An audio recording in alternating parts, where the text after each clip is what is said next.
नमस्कार दोस्तों, कैसे हो आप। आशा करते हैं आप ठीक होंगे और आपके प्लांट भी अच्छे से ग्रो कर रहे होंगे। देखिए यहाँ पर लगातार बारिश हो रही है। बारिश जो है कि अभी सितंबर में, आज सितंबर की करीब 7 तारीख है और बारिश अभी भी बरकरार है। तो मैं आपको अपने एडेनियम की अपडेट देता हूँ। मैंने आपको पिछले वीडियो में बताया था कि लगभग 80% मेरे एडेनियम जो रूट बाउंड हो चुके थे। कुछ नर्सरी पॉट में लगे थे, कुछ सेलो पॉट में लगे थे, कुछ मिट्टी के पॉट में लगे थे। उन सभी की रूट बाउंड हो गई थी। उन्हें मैंने पार्सल रिपोर्टिंग करी थी, जिसमें उसकी रूट बॉल को ज़्यादा छेड़ा नहीं गया था। पुरानी मिट्टी सहित निकाल कर उन्हें हमने दूसरे गमले में शिफ्ट किया था। कुछ रूट बॉल टूटी भी थी, क्योंकि इसकी जो सॉइल मीडिया थी वो काफ़ी पोरस सॉइल मीडिया रहती है, इसलिए वो जल्दी से बिखर जाती है।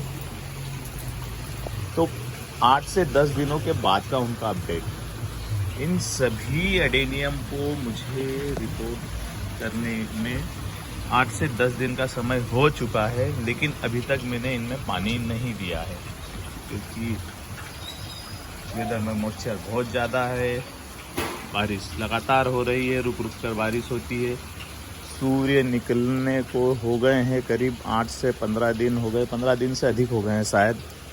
सूर्य नहीं निकल रहे हैं, तो अगर सूरज की रोशनी इन पर नहीं पड़ेगी तो ये अपनी एनर्जी को खर्च नहीं कर पाएंगे, सूरज से ले नहीं पाएंगे और खर्च भी नहीं कर पाएंगे।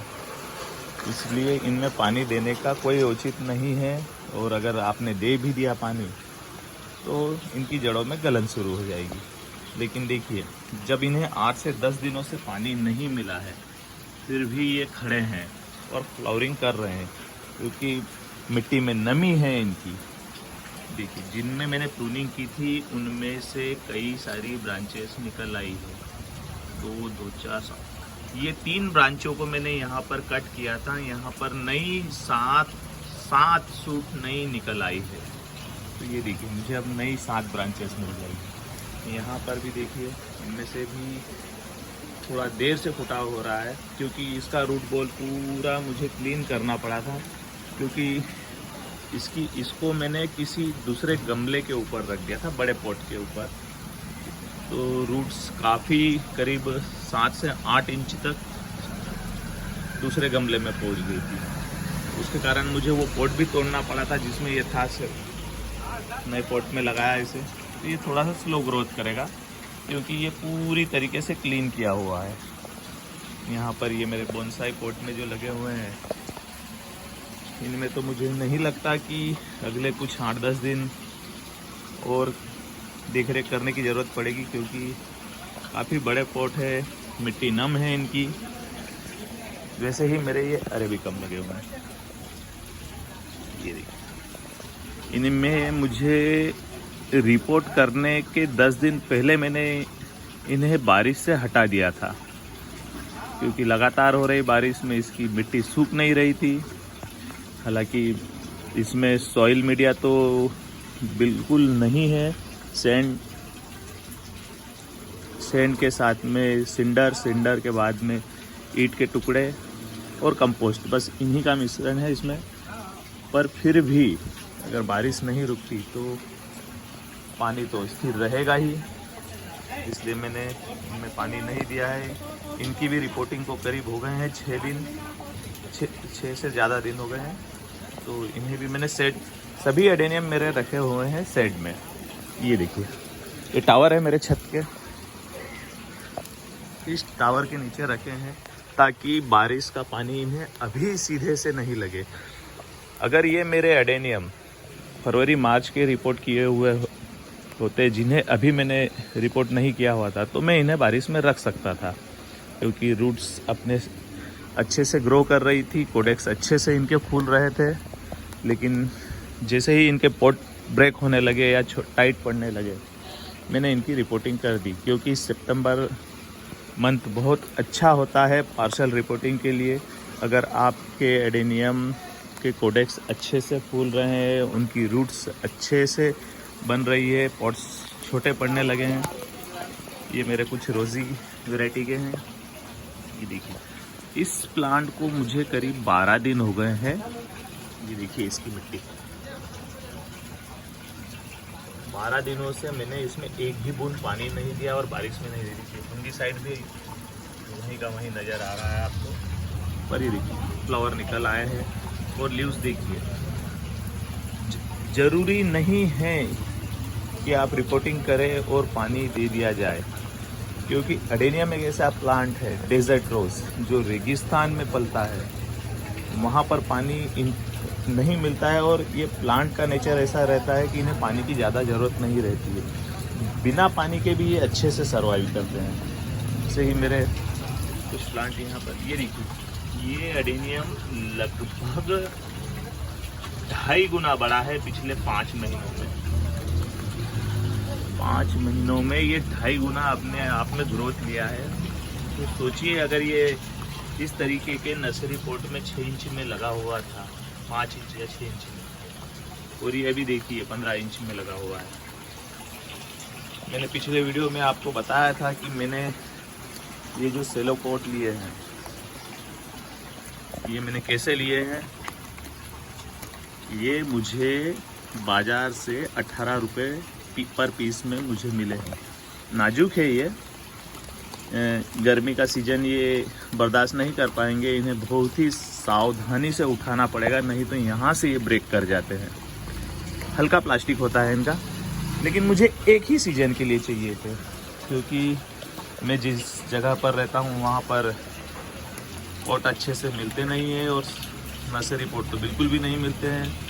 ऑनलाइन मुझे काफ़ी महंगे मिल रहे थे, तो मैं सोच रहा था कि अगले मंथ जब भी मेरा इंदौर जाने का होगा, एमपी में रहता हूँ मैं, इंदौर से करीब 200 किलोमीटर दूर ट्राइबल इलाके में रहता हूँ। ये मेरा छोटा सा गांव है, मैं आपको इसका नज़ारा भी दिखाता हूँ, मेरा गांव कैसे नज़र आता है। पहाड़ी इलाका है ये, जंगल। तो जब भी मैं इंदौर जाऊँगा तो फिर मुझे बल्क में पॉट खरीदना पड़ेंगे, क्योंकि मेरे पास करीब 100 से अधिक मेच्योर एडेनियम है। सभी एडजस्ट करना पड़ते हैं मुझे, कभी इस पॉट में, कभी उस पॉट में, कभी छोटे पॉट में, कभी किसी छोटे एडेनियम को बड़े पॉट में, कुछ पाउच में भी लगा के रखना पड़ता है मुझे, क्योंकि इतने पॉट मेरे पास नहीं है। और जो है वो मैं यूज़ नहीं करता हूँ, क्योंकि ज़्यादा गहराई वाला पॉट, अगर आपके एडेनियम अच्छे से मेच्योर हो गए हैं, बड़े हो गए हैं, उनके कोडेक्स बढ़े हैं, उनकी जड़ें अच्छे से फैल रही है, तो उन्हें ज़्यादा बड़े गमले में लगाने से होगा क्या कि आपके एडेनियम बढ़ेंगे ज़रूर इस तरीके से, ये टावर शेप में चले जाएंगे और इनकी जड़ें गमले में ज़्यादा गहरी होती जाएगी। एडेनियम क्या होता है कि एक बोनसाई प्लांट है, जिनको जितना कम गहरा गमला दिया जाए उतनी ही, और इनकी कटिंग समय समय पर की जाए, प्रूनिंग, तो ये बोनसाई लुक में रहते हैं और बोनसाई शेप ही इन्हें पसंद रहता है। अगर इन्हें टावर शेप में कर दिया तो कुछ अजीब से लगेंगे ये, इनकी ब्रांचेस ऐसी लटक सी जाएंगी, तो इतने सुंदर नहीं लगेंगे। तो अभी प्रूनिंग करने का तो सही समय नहीं है। कुछ प्लांट की में अगले 15-20 दिनों बाद, जब बारिश पूरी तरीके से रुक जाएगी, धूप अच्छे से निकलने लग जाएगी और बिल्कुल वातावरण, वेदर इनके अनुकूल हो जाएगा, तब मैं कुछ एक प्लांट की प्रूनिंग करूँगा, क्योंकि मुझे इनमें फ्लावर नहीं चाहिए, मुझे इनके कोडेक्स हैवी बनाना है, क्योंकि एडेनियम की खूबसूरती उनके फ्लावर से ज़्यादा कोडेक्स में रहती है। जैसे कि ये अरेबिकम, ये बहुत कम फ्लावरिंग करते हैं जब ज़्यादा गर्मी हो या फिर अच्छे से मेच्योर प्लांट हो जाए, तब इनमें फ्लावरिंग निकल कर आती है। लेकिन इनकी कीमत, रोज़ी एडेनियम, जो आपके गुलाब के जैसे दिखने वाले फूल वाले प्लांट होते हैं, इन्हें कहते हैं रोज़ी। ये ओबेसम वैरायटी के आते हैं, जिन पर ग्राफ्ट किया जाता है। इन पर अलग से एक स्टेम का टुकड़ा, एक टेबलेट ग्राफ्ट या वी ग्राफ्ट के रूप में ग्राफ्ट करते हैं, तो अलग अलग रंगों के फ्लावर निकल कर आते हैं। देखिए कितना सुंदर फ्लावर है। तो ये ओबेसम वैरायटी के होते हैं, लेकिन अरेबिकम जो होते हैं, अरेबिकम में एक ही कलर के छोटे साइज के फ्लावर आते हैं। हालांकि बहुत ही समय लगता है इनके फ्लावर आने में, पर अरेबिकम को लगाने का मेन रीज़न उनकी फ्लावरिंग नहीं, उनका कोडेक्स होता है। ये अभी भी छोटा मुझे लग रहा है। ये जब 1 साल बाद इसे देखेंगे आप, तो ये जितना पोट का साइज है इतना चौड़ा इसका कोडेक्स होगा। मैं आपको फिर दिखाऊंगा जब भी इसका कोडेक्स चौड़ा होगा। मैं आपको ये वाला वीडियो ऐड करके दिखाऊंगा। इससे पहले वाला मेरा अप्रैल का वीडियो देखिएगा। ये इसका जब ये 6 इंच में लगा हुआ था तब कितना छोटा नज़र आ रहा था, और आज देखिए, और ये देखिए ये कितना फैला हुआ है, काफ़ी छोटा है। मेरे पंजे को भी मैं फोल्ड कर दूं उसके अंदर पूरा आ जाता था ये। अब ये 2 हाथों में भी नहीं आता है। तो ये होती है अरेबिकम की खूबसूरती। ऐसे ही आप चाहो तो आप इन्हें कटिंग से भी लगा सकते हैं। ये देखिए मेरी कटिंग फरवरी में लगाई थी, कई सारी ब्रांचेस आ गई है इसमें। देखिए मेरी 2 साल पुरानी कटिंग है। इसका कोडेक्स कितना सुंदर बन गया है। कहा जाता है कि कटिंग से लगाए हुए एडेनियम का कोडेक्स सुंदर नहीं होता है, लेकिन ऐसा बिल्कुल भी नहीं है। बहुत सुंदर होता है जब वो बड़ा हो जाता है, 2 साल 3 साल से अधिक एज में पहुंच जाता है, तो उनकी भी कटिंग बहुत सुंदर नज़र आती है। कुछ मेरी सीडलिंग है जो मैंने करीब 10-12 दिन इन्हें भी हो गए हैं रिपोर्ट किए को। इनमें भी थोड़ी सी प्रॉब्लम मुझे नज़र आई थी शुरुआती दिनों में, या अभी भी नज़र आ रही है। जब मैंने इन्हें रिपोर्ट किया था तब वेदर साफ था, तो मैंने सोचा कर दिया जाए, सही समय है। लेकिन उसके बाद से लगातार बारिश शुरू हो गई है, तो इनमें पानी जमाव रहता है। हालांकि ये शेड में रखे हुए हैं, लेकिन मॉइस्चर बहुत है। इनमें जो पानी दिया हुआ है वो ही नहीं सूख पा रहा है, तो उससे एक डर बना हुआ है। छोटे बेबी एडेनियम है, 2 से 3 महीने 2 महीने हुए हैं। इनकी जड़ें ना कहीं गल जाए, तो ठीक है, देखते हैं। कुछ एक में सीड पोट लगे हुए हैं। देखिए मेरे कई सारे सीड पोट हैं मेरे पास, करीब 10 से ज़्यादा हैं। तो इन कुछ मेरे बालकनी में भी रखे, उनमें भी सीड पोट लगे हुए हैं। उनका वीडियो मैं सेपरेट अलग से दिखाऊंगा, क्योंकि अब मैं यहाँ से बालकनी में जाना, ये मैं जो वीडियो बनाता हूँ अनकट वीडियो बनाता हूँ, क्योंकि मुझे एडिटिंग नहीं आती, इसलिए मैं करता ही नहीं हूँ, समय भी नहीं इतना रहता है। तो कुछ बालकनी वाले वीडियो जो हैं मेरे, वो बड़े कोडेक्स वाले हैं, सारे रोज़ी के हैं वो, क्योंकि सुंदर नज़र आते हैं, इसलिए मैंने उन्हें बालकनी में रख रखा है। ये देखिए यहाँ पर मैंने कोई भी एडेनियम खुले में नहीं रखा है।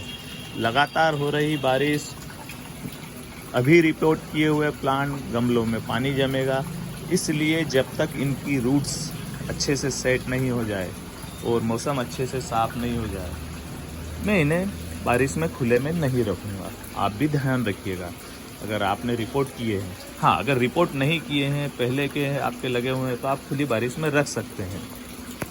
अगर आपकी सॉइल मीडिया अच्छी हो, वेल ड्रेन हो, तो उसमें अगर मिट्टी की मात्रा ज़्यादा हो, या अगर आपने कोकोपीट में लगा रखे हैं, तो बिल्कुल भी बारिश में मत रखिएगा। नहीं तो क्या होगा, कई दिनों तक उसमें से पानी नहीं सूखेगा और आपके प्लांट रोट हो जाएंगे। यहाँ पर देखिए, ये टावर के ऊपर से जो पानी बह रहा है बारिश का, वो मैं यहाँ पर इस 200 लीटर के ड्रम में स्टोर कर रहा हूँ, क्योंकि ये मुझे पूरा मार्च मंथ तक, अक्टूबर भी, सितंबर में तो इन्हें मुझे नहीं लगता कि पानी देने की ज़रूरत पड़ेगी, क्योंकि अगले कुछ दिनों और बारिश होगी।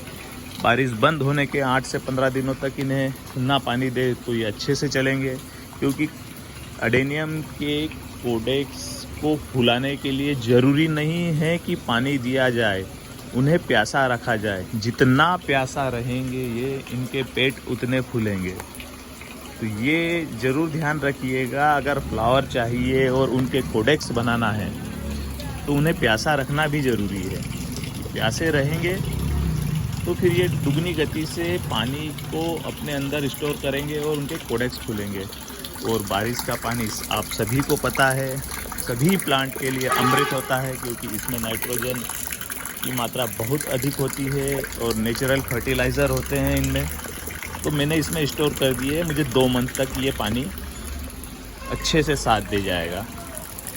तो थोड़ी सी समझदारी, आपका फ्री का फर्टिलाइज़र आपके प्लांट के लिए एक अमृत आप स्टोर कर सकते हैं। ये लास्ट मंथ चल रहा है बारिश का। अगर आपके पास भी कुछ ऐसे पानी आ रहा हो कहीं से या कोई बर्तन हो स्टोर करने का, तो आप बारिश का पानी ज़रूर स्टोर करिए। क्योंकि होता क्या है कि हम महंगे महंगे फर्टिलाइज़र लाकर अपने प्लांट में डालते हैं, वो इतना काम नहीं करता है जितना ये इंद्र देवता का प्रसाद करता है। तो फ्रेंड्स, छोटी सी अपडेट आपके लिए। मिलते हैं अगली वीडियो में कुछ नई अपडेट के साथ में। Happy gardening.